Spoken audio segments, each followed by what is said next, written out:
మన ఆప్తులు సానా సతీష్ బాబు గారిని మాట్లాడాల్సిందిగా కోరుతున్నాను.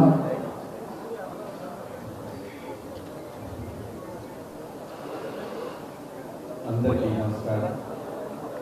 సభాధ్యక్షులు అమలాపురం శాసనసభ్యులు ఆనందరావు గారికి, మంత్రులు నిమ్మల రామానాయుడు గారికి,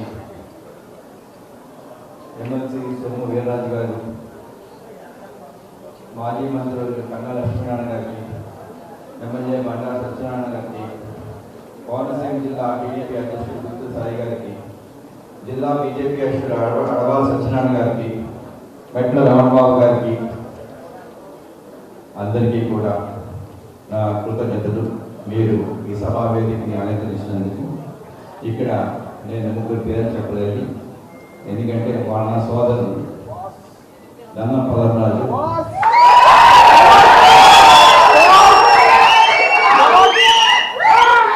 వాసంశెట్టి సుభాష్, రాజేష్, నా సోదర సమానం.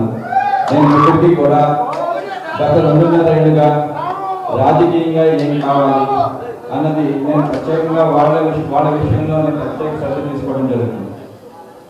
ముందుగా నేను మాట్లాడే ముందు ఈరోజు ఒక 5:30 గంటలు రావులపల్లి నుంచి మండల సత్యనారాయణ గారు ఏర్పాటు చేసిన అక్కడి నుంచి ఇక్కడి వరకు 5 గంటల ఊరేగింపులో ఇబ్బంది పడిన స్కూల్ పిల్లలకి, ప్రయాణికులకి నా క్షమించాలని చెప్పి కోరుకుంటున్నాను.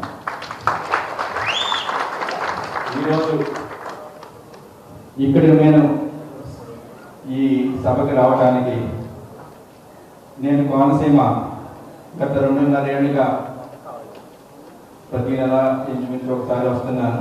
ఇక్కడ రాజకీయ పరిణామాలు చూస్తున్నాను.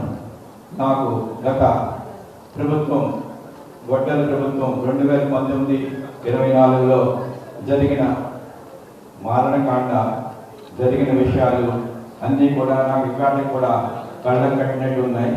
ఆ రోజు మీ అందరికీ తెలుసు, ఇంటర్నెట్ కట్ చేసి మీ అందరినీ హింసించిన రోజు మీరెవరూ కూడా మర్చిపోకూడదు. 2029లో కూడా ఆ రోజు ఏం జరిగింది, అంబేద్కర్ కోనసీమ జిల్లాలో ఎలా హింస చేశారు, ఆ రోజు మన సోదరులు సుభాష్ గారు కానీ పల్లరాజు గారు ఎలా ఇబ్బంది పడ్డారు, మీరు అందరూ గుర్తు పెట్టుకోవాలని చెప్పేసి మరీ కోరుకుంటున్నాను.